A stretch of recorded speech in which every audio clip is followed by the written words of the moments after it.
Bienvenue à tous. Aujourd'hui, je vais vous apprendre ou vous expliquer comment cultiver de la mélisse dans votre jardin et puis par la même occasion comment la tailler soit en hiver soit début mars comme c'est le cas ici.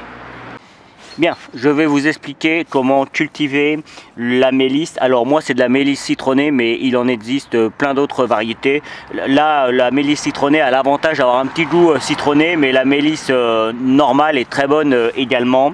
Et en plus c'est très bon pour la santé, mais ça ce sera l'objet d'une autre vidéo avec les tisanes et les infusions, et je vous donnerai les vertus de la mélisse. Donc si vous avez envie, n'hésitez pas, je vous la mettrai à la fin de cette vidéo.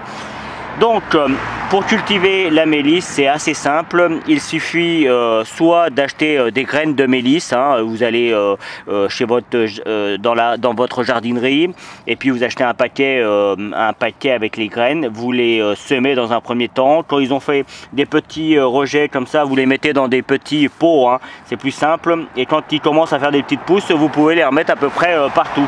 Il faut savoir qu'une petite pousse comme ça deviendra un gros plant comme j'ai à côté. Donc pas besoin d'avoir des gros pieds.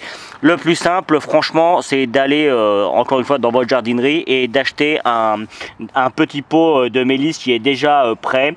Ça vaut en général entre 3 et 5 euros, hein. C'est pas très cher. Ça vaut déjà ça vaut souvent le prix d'un paquet de graines d'ailleurs, et au moins vous avez déjà la plante.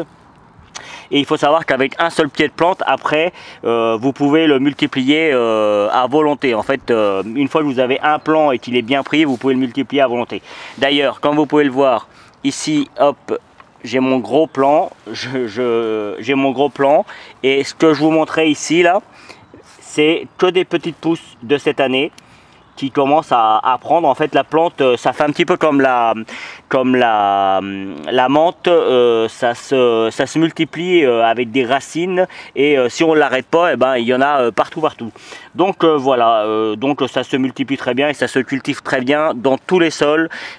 Personnellement, j'en ai piqué dans quasiment toutes les terres, et notamment dans la mienne qui c'est pas la meilleure terre qu'on puisse avoir, et elle pousse très bien. Donc maintenant, je vais vous expliquer comment la tailler.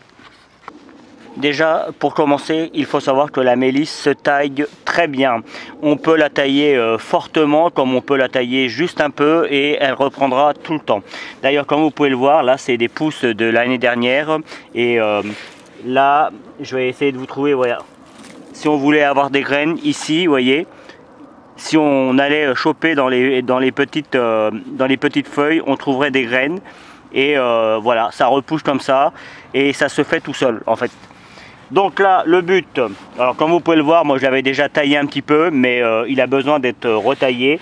Comme je viens de le dire, on est fin février, début mars, c'est le bon moment, mais il ne faut pas être après, hein. Donc là, on enlève vraiment toutes les parties, vous voyez, et on peut voir déjà apparaître des nouvelles pousses en bas, et c'est ça qu'on va aller chercher en fait, vous voyez. Donc là, toutes ces parties-là, évidemment, on prend un bon sécateur que l'on a pris soin de nettoyer, et on vient enlever toutes les parties. Et on enlève l'herbe également. On en profite pour que la plante soit bien aérée, pour qu'elle reprenne bien comme il faut. Vous voyez, hop, il faut que toutes les racines de l'année d'avant soient coupées. Il n'y a rien de difficile, hein. J'espère qu'on voit bien ce que je fais. Donc je vais finir le plan et je vous montrerai ce que ça doit donner à la fin. Je finis cela parce que je sais qu'on voit bien avec la vidéo. Hop, vous voyez déjà là, on arrive déjà sur quelque chose de plus propre. Et j'en profite vraiment pour nettoyer ma plante bien comme il faut. Quitte à en enlever un petit peu, hein, c'est tellement touffu de toute façon que ça pose pas trop de problèmes. Comme ça, on peut tailler en fonction de ce que l'on veut. Je finis tout ça et je vous montre ce que ça doit être quand c'est terminé. Et voici à quoi cela doit ressembler une fois que vous avez terminé votre taille. Juste pour vous montrer, j'en ai enlevé quand même pas mal. Donc voilà, alors là les pousses sont encore un petit peu petites, mais sachez que souvent c'est quand elles commencent à se former qu'elles sont les meilleures pour faire les tisanes et les infusions. C'est souvent le moment où, enfin c'est mon avis personnel, hein, où elles ont un maximum de goût. Donc voilà, justement maintenant moi je vais aller en récupérer parce que je sais que j'ai des pieds ailleurs et ils sont un petit peu plus développés. Donc je les avais taillés un petit peu plus tôt, donc je vais aller récupérer quelques feuilles et je vais justement vous expliquer sur une autre vidéo comment faire cette fameuse tisane et cette fameuse infusion qui est très bonne pour la santé. A bientôt sur Comment fait-on bricolage, pêche et jardinage. Salut!